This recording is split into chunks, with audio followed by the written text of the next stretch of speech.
I think this is a good note for everybody out there. He says that I don't pull well on TikTok, so He doesn't. It's just a fact. It just doesn't pull well. It's called social media for a reason, and it's not selfish media.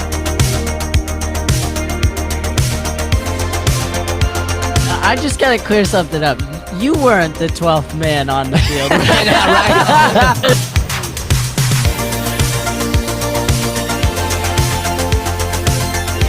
There is no easy way to get anything ever.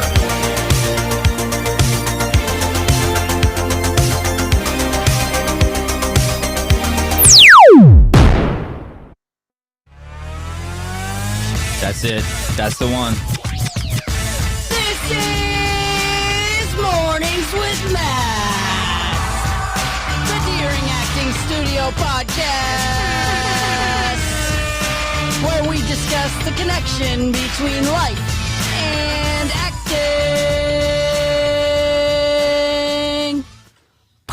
Boom. Hello. You accidentally hit the mute on your own mic. I can see the red button from here. Hello. There you go. Hey, good morning, everybody. Welcome to Mornings with Matt on the Deering Acting Studio podcast. I am Matt here with Joey Sweeney. What up? Good intro, bro. That was awesome. Thanks, dog. Too bad Appreciate I it. hit the mute button because it was like weird transition. So we are now today talking about it's fun to be good. Is the topic for today. It is fun to be good. And I was discussing this idea with Brian this morning. He was asking me about my class last night. The And bright guy. it is Brian, Brian Sweeney, the Sweener thought, The nubby man. the snobby man. He's the snobby? The nubby man. He's snobby? He's nubby. He has knobs. He's also snobby. okay. He's a snobby. Nubby snobby. He's a snobby guy.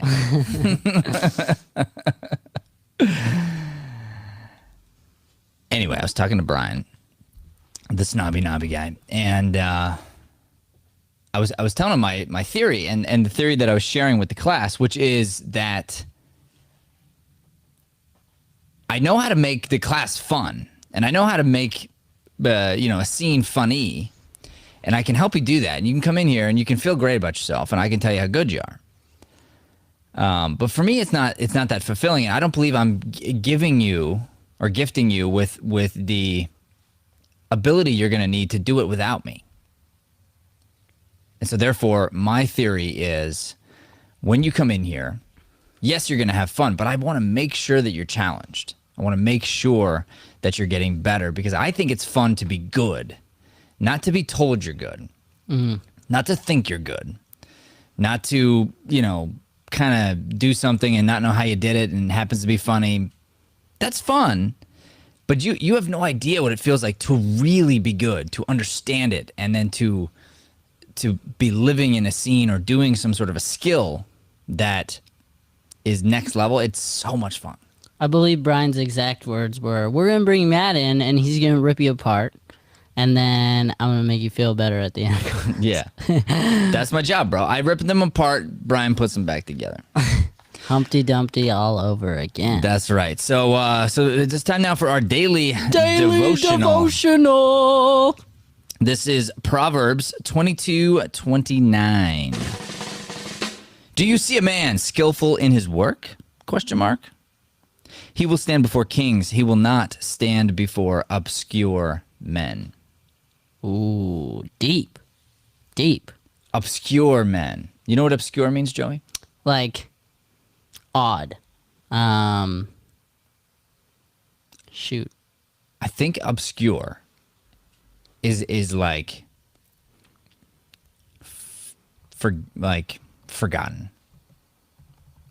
Obscure is not unimportant. So there are men who go down in history, and then there's obscure men that just like everybody else. You with me? Yeah. This adjective, not discovered or known about. uncertain. Yeah. Verb. Yeah. Keep from being seen. Conceal. Right. Obscure.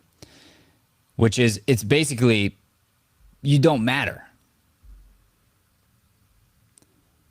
Dang. It says the skillful man will not stand among obscure men. Mm-hmm. The skillful man will stand before kings. And ideally, the king of kings, right? Yeah. One day. But for real, even the kings of this earth seek out men of skill. Yeah. When I was working for Thomas Gorney, the multimillionaire, billionaire CEO of Nextiva, he used to describe me in this way. He would say, the Matt, he's a man who, let's just say he has skills. What did they say in Taken? He said the same sentence from Taken. He said, shoot, You know what I'm talking about? I have a something level of skills. Yeah, a yeah. certain. Yeah. I'm gonna look it up again. Yeah. So anyway, he used to say the same thing about the Matt. A particular set of skills. That's what he said. Matt has a particular set of skills. That's what he'd say about me. Which meant I was like the guy from Taken, which was like, we're not going to define what exactly Matt's skill set is, but I'm telling you, he's going to make it all better. Like, he's going to come in and kick some, in the office. And we did, and it was really fun. And I think that's where you want to be. You want to get yourself to a place where you have that kind of confidence. You don't use it. You don't have to exercise it. You don't have to like showboat it or anything like that. But you want to be the guy that's got the particular set of skills so that if and when something comes, whether it be an opportunity or a challenge, that you're ready, that you have that, and that it's real. Yeah.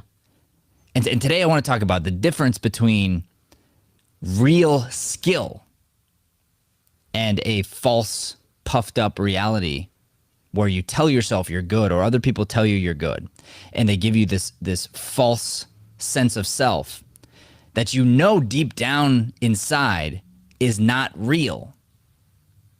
But for whatever reason, because we want to be puffed up on the outside publicly, we allow ourselves to be, even though we know we're empty on the inside. Liam Neeson says, if you're looking for ransom, I can tell you I don't have money. But what I do have are a very particular set of skills. Yeah. Skills I have acquired over a very long career. Skills that make me a nightmare for people like you. If you let my daughter go now, that'll be the end of it. And you know what's interesting? I discussed this in a previous episode, which was like, why is it that movie made it? I think it's that line right there. That line gave everybody the idea of, like, I mean, it really like encompasses what we want to be as human beings. Yeah. That line was the movie. I couldn't agree more. It's iconic. It's iconic. Yeah. And it comes at like the perfect point too. Because he doesn't say, I'm going to kill you. No. He doesn't say, no. I'm going to try. He just says, he's basically like, it's in your best interest to just end this now. Just give me my daughter back. Trust me, it's in your best interest. Because I got a particular set of skills that I have worked a lifetime at. And you might think you know how to fight. You might think you have enough guns. You might think you have enough security. You don't. Because I got a particular set of skills that are a nightmare for people. I mean, it's really, really good. Really good. Yeah, one of those skills is jumping on a semi-truck from the bridge while the semi-truck is moving. Easy and for then him. Beating the crap out of the guy driving the semi-truck. Easy for him. Easy. That's one of the skills he's worked on. Yeah. He did bridge semi truck jumping class, and he was top in his class. Stop in my class. My Liam Neeson is terrible. But Yeah, you know what? I always had a hard time with Liam Neeson. You know who's good at that is John Holmberg. He does a good. He does Frank's a good Liam Frank's Neeson. starting to get it now too. Yeah, He yeah. does that Well, one. him and John Holmberg work together, so I got to hang out with Oh, both of those gotcha. guys quite a bit, and they would go back and forth. John Holmberg does a lot of really good voices. He's not Frank, but he does a lot of really good voices, and so he's got a couple that can beat Frank, and his Liam Neeson's really good. That's awesome. Yeah. And that's one of the things we're talking about today. It's you work at something and it feels good and it's fun to be good at something. Yeah, yeah. And that's what Frank's known for. Right, Yeah. right, exactly. So I'm feeling this today, Joey. I want to do a shorter episode. All right. So I'm not even sure we're going to go to commercial break. I kind of want to just power through here. Cool. So let's get right to the point. Here's what we did last night.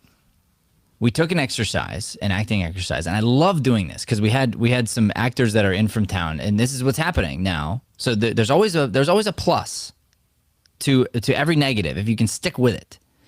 And we had faith here, and we pushed through and we persevered, and we just stuck to it. Well, guess what? A lot of people didn't. And what's happened now is because of what happened to the world, a lot of people no longer have a reason to stay in the town that they're in. Mm-hmm. Skilled people need someplace to go. Yeah. So now we're seeing actors now flood here from all over the place, from California, from New York, Chicago. And a couple of them were in the room for masterclass, and they were like, oh, dang. Dang, this is good. And they signed up for classes. There's some good stuff here. So we had some really good actors in class last night that I hadn't really had a chance to dig into when it comes to improv. And I knew they were going to be good. I mean, he did call it. you graduate from New York Film Academy, you're going to have a certain skill level. I knew you're going to come certain in. set of skills. If you've opened your own theater in Chicago, you're going to have a certain skill level, of course. So I'm like, all right, great. Here's what I like to do with the most skilled people in the world is I like to take them back to the most basic exercises. So we went back to Yes Because, and we grinded on it. Little tiny adjustments. And it was, I could see these guys, their brains were just popping because it's like, oh, like that's new. Oh, like this is hard. I like it. It's fun for me. It's exciting to grow.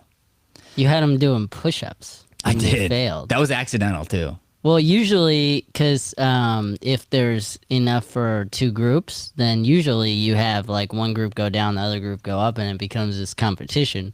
Well, because you only had the one group, instead you just made them hit the ground and do No, but push-ups. I know, but what I'm saying is it was an accident. Oh, really? Yeah, because your exact phrasing I used, and I said you're gonna come off the stage and sit down, but they missed that. Oh. So I said, so they made a first mistake, and to be funny, I was gonna have them all sit down and get back up, like right away, because we didn't have another group. Yeah. So I was like, all right, everybody get down. And these guys from out of town, they don't know any different, and so they just get down. And I was like, oh, I didn't mean that, but yep, now we're doing push-ups. Then a couple of students looked at me like, really? And I was like, get down. Get down, soldier. And we played. It was fun. It was fun, and we grew. And the end result of this, and I told them this, is eventually you're going to get good, and then it's going to be really fun. So I can put you in a game, and I can just sort of like gloss over all the why behind it, sort of shove you on the stage, and you'll be funny.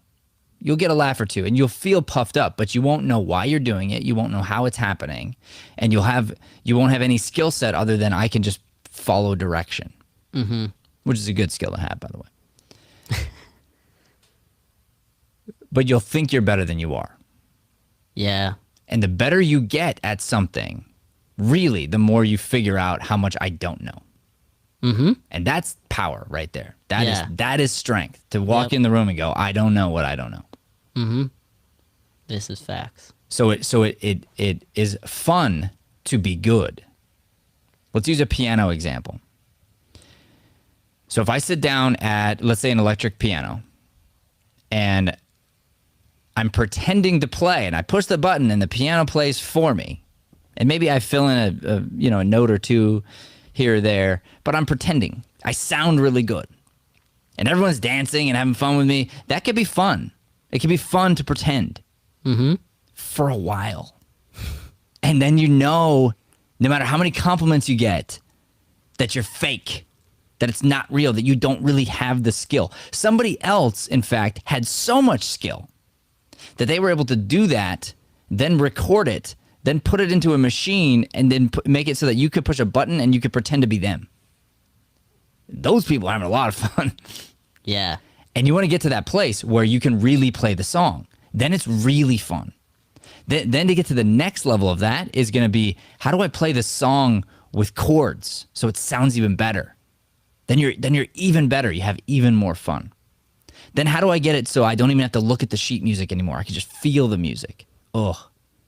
Then it's euphoric. You get to a place that's so much fun because you're really, really good. You've earned the skill.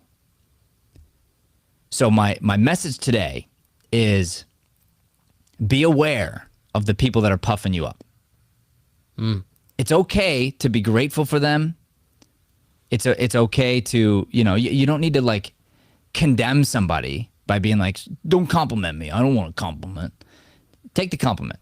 Yeah. But also just beware of the compliment. Because people who don't know what they don't know, they'll just go, well, I didn't know you were faking. I just thought it was good. Or they'll be like, I don't care that you were faking. It was fun for me. Sounded good. You're good. You're really good. And you can go, okay, thanks. But in your mind, you have to go, I know what I'm capable of, and I haven't brought that, and I got to bring more of it. And that's that's the place you want to live. Yeah. 100p. I know. And the issue I'm going to tell you right now. So I'll leave everybody with this. If you're a parent or you're a friend of a performer of any kind, and we're all performers, by the way, be very careful of the blind lying, thinking you're being nice. Yeah. Telling somebody they're better than they are because you don't want to hurt their feelings or whatever. And I'm not saying hurt their feelings. I'm just saying beware of that overly, you're so good, when they're not.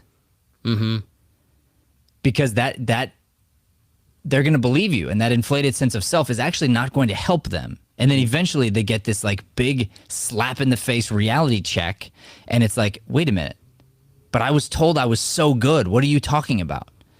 I am as good as Daniel Day-Lewis. That's what I've been told. My voice is as good as this famous singer. That's what everybody tells me. It's like, you're not even close. Yeah. You're not even close. Yeah. You're not as good as the kid in his room. What are you talking about? Yeah. You're not even close. But then they have this false sense of self. So then what happens is they don't work. You don't even try to get better because you already think that you're better. And this is another issue with good-looking people do the same thing, where they don't put the work in because they get away with stuff. Smart people. Yeah, what were you going to say? I was just going to say, in one way or the other, whether they continue to not do the work because they think they're good, or if they come to that realization, like you said, then they feel like they've been lied to their whole life. Totally. So you think you've been nice, well, really, then, as soon as they wake up, they're like, you freaking lied to me my whole life, instead of telling me, like, what I could have done better. Right. And then, as that person getting mad, you kind of have every right to, but you shouldn't, because you also allowed yourself to get lied to. Yeah, that's a great point. Because I believe deep down inside, people know. They know what's real. They know if they're faking on the piano. They know deep down. And so you got to ask yourself too, were you seeking the critique or were you seeking the praise? It's a great point. And then you get to a place which is really fun, because you can say, you can honestly say thank you for the compliment, and you can believe it. And then from a very grounded place, that's not like, oh, I did so good, right? It's well, thank you. I was really proud of that moment. I felt like it could have been better. Do you have any specific moments where you felt like that you saw whatever? And you can ask a specific question. And if somebody loves you a lot, they'll actually stop and try to think and try to find something. And they may not be an expert in it, but they might say something and you go, okay, thanks. And then you got to go home and wrestle with it and go, what were they thinking? Why did they say that? You know, I had this happen with Paul. We had this conversation about our podcast. Whoa. And his wife, he asked her, you know, she listened to the podcast and she was something about like them being slow or us being slow like or a fake something. voice. Yeah. She said, like, too mellow. Yeah, and Paul was like, that's just the energy of the show. And I took it and I was like, no, we think that's the energy of the show. This was a clear message that said, where'd your energy go? Mm-hmm. And I thought, okay, well, the all we could do is try. All we can do is shift the energy slightly and see, do we like it better? Yeah. And it turns out we did, and we were not being completely our authentic selves. And maybe me in particular needed to work on that because Bull has this voice that is so soothing. and so it slows me down quite a bit, which is a good thing because I should get slowed down every now and then. But it would slow me down to the point where I was maybe not being as lively as I needed to be. Yeah. So sure. I honestly took her critique of him as a critique on me. That is seeking the critique. That is wanting to get better. And I literally am living vicariously through him, trying to find a critique for me. Yeah. Love that. That's a great point. And just to wrap this whole thing up, that's the difference between seeking the skill and just doing stuff. Yeah. Like kind of half booty, you know. Half booty? Yeah, I can't say the A word. Not a full booty. Yeah. Half Just booty. half booty doing stuff. Yeah.